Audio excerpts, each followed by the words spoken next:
In the name of अल्लाह the most merciful the most beneficent. अल्लाह के नाम से आगाज़ करते हैं जो रहीम और रहमान है, जिसके कब्ज़ा कुदरत के अंदर हमारी जान है, जिसने हमें पैदा किया और लौट कर भी उसी की तरफ जाना है। दरूद व सलाम हज़रत मोहम्मद मुस्तफ़ा सल्लल्लाहु अलैहि वसल्लम की ज़ात पर जो महबूब खुदा है। आज का हमारा टॉपिक है फिगर ऑफ स्पीच के बारे में। आपने फिगर ऑफ स्पीच का नाम सुना होगा। ये टॉपिक जो है ज़्यादातर इस्तेमाल होगा 9th 10th के अंदर, फर्स्ट ईयर सेकंड ईयर के अंदर और ग्रेजुएशन के अंदर भी इस्तेमाल होता है। खास तौर पे मास्टर्स इन इंग्लिश के अंदर भी इस्तेमाल होता है। पोइट्री सेक्शन के अंदर फिगर ऑफ स्पीच का मतलब क्या है? शायरी के अंदर कुछ अल्फाज का ऐसा इस्तेमाल जो शायरी के मीनिंग को मजीद क्लियर कर दे, मजीद मीनिंग को इनहांस कर दे, अंडरस्टैंडिंग के काबिल बना दे। उन अल्फाज का जो इस्तेमाल होता है उसी को हम नाम देते हैं फिगर ऑफ स्पीच का। फिगर ऑफ स्पीच जो होता है इसमें मुख्तलिफ टर्में इस्तेमाल होती हैं। आइए जरा देखते हैं उसकी क्लासिफिकेशन के अंदर और डेफिनेशन के अंदर क्या लिखा है। The poetic device which consists of use of words and phrases in such manner to make meaning more clear and pointed। Poetic device है, शायरी के अंदर इस्तेमाल होते हैं ये टर्म, जो शायरी के मीनिंग को मोर क्लियर भी बना देती है और पॉइंटेड भी कर देती है। इसकी क्लासिफिकेशन को देखें तो हमारे पास 4 किस्म की क्लासिफिकेशन है। रिजेम्बलेंस के ऊपर कुछ वर्ड्स इस्तेमाल करते हैं, रिजेम्बलेंस के ऊपर जिसमें सिमिली आ जाता है, जिसमें मेटाफर आ जाता है और जिसमें पर्सोनिफिकेशन आ जाता है। कंट्रास्ट के ऊपर डिपेंड करते हुए हम टाइप बनाते हैं जिसमें एंटी थीसिस आ जाता है और एपिग्राम आ जाता है। एसोसिएशन के ऊपर बनाते हैं हम, जैसे मेटोनोमी आ जाता है, मेटोनोमी एंड सिनेक्टोजी आ जाता है।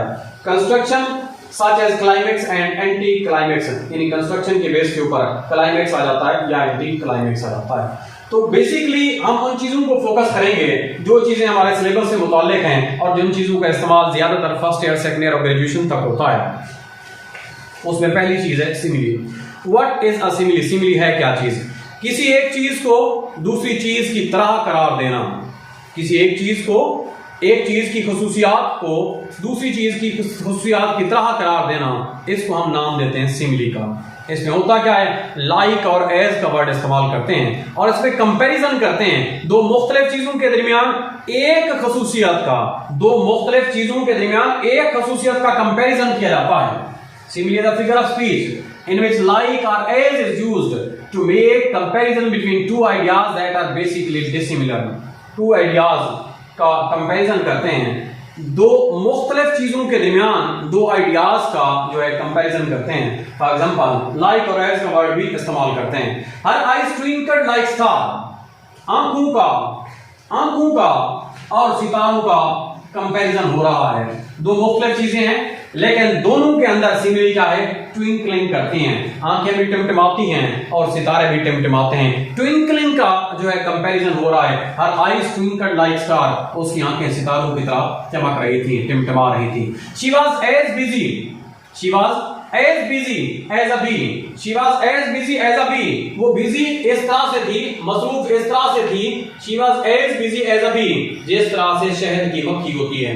as busy as a bee, वो शहद की मक्खी की तरह, जिस तरह शहद की मक्खी मसरूफ होती है उसी तरह से वो मसरूफ थी।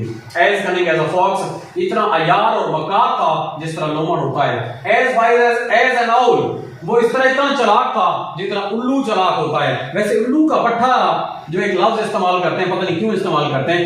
आउल तो हमारे पास वाइस के साथ इस्तेमाल होता है। As black as a crow, कौवे की तरह काला, या सूट भी कहते हैं। As black as a soot भी कहते हैं, एज अ क्रो भी कहते हैं। एज जेंटल एज लैम्ब, ये सारे के सारे वर्ड जो है सिमिली हैं। तो दूसरी हमारे पास कंपैरिजन है मेटाफर। अगर हम दो चीजों के दरमियान कंपैरिजन करें, लाइक और एज के वर्ड के अलावा लाइक और एज का वर्ड इस्तेमाल ना करें और इनके बगैर अगर दो चीजों के दरमियान हम किसी खास सिफ्त का कंपैरिजन करें तो उसको हम नाम देते हैं metaphor. If we write a comparison between two things and omit the words like or like, then we are using metaphor। इसको हम मेटाफर कहते हैं। He proved the lion in the fight, वो शेर की तरह बहादुर है, सिमिली हो जाएगी। वो शेर है, वो लड़ाई में शेर साबित हुआ। That's called metaphor। His heart is red rose, उसका जो दिल है वो सुर्ख गुलाब है। Time is money, apple of my eye, मेरी आंख का तारा। The heart of lion, शेर की तरह बहादुर। Blanket of snow, बिल्कुल बुज़दिल शख्स। तो इसके लिए इसको हम क्या कहते हैं, ये क्या हमारे पास मेटाफर है। पर्सोनिफिकेशन क्या है?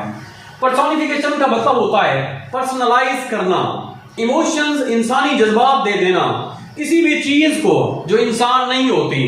कोई इनह्यूमन हो सकती है, कोई प्लांट हो सकता है, कोई बेजान चीज हो सकती है।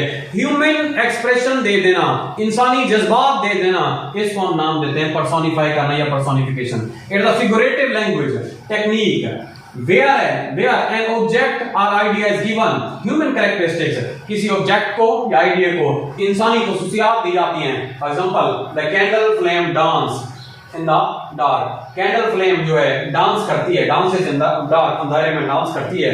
The sunflower loaded in the wind, सूरजमुखी के फूल जो होते हैं वो सर को हिलाते रहते हैं।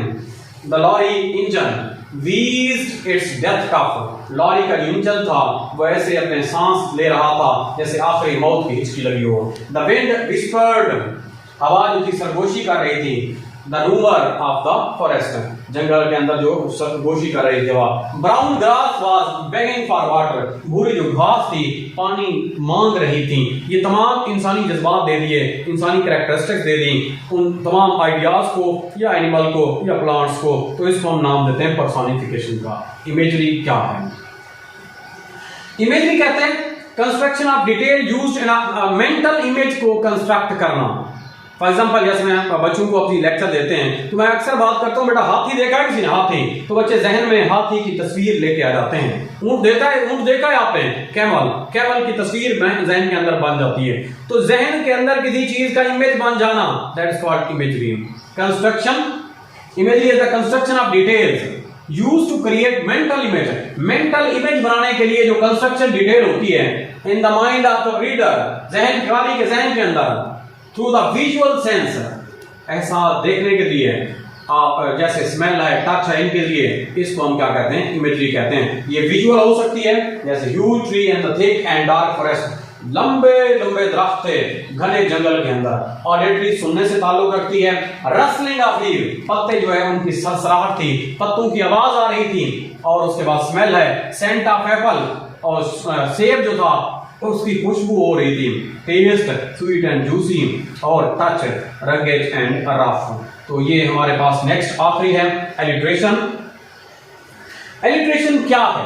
एलिट्रेशन कहते हैं repetition of sound. Alliteration is called repetition of sound, repetition of the same consonant sound, that is called alliteration. कुछ वर्ड्स पोएट्री के अंदर ऐसे इस्तेमाल होते हैं जिसमें कॉन्सोनेंट साउंड बार बार क्या हो रही है? रिपीट हो रही होती है। इसको हम नाम देते हैं एलिट्रेशन का। जैसे whose words these are, Robert Frost की पोम है whose words these are, ये जंगलात किसके हैं? His house is in the village, his house, W start हो रहा है, S से स्टार्ट, see me stopping, ये हमारे पास S से स्टार्ट हो रहा है। तो ये हमारे पास जो था आज का फिगर ऑफ स्पीच था। आई होप सो ये लेक्चर आपको समझ में आ चुका होगा।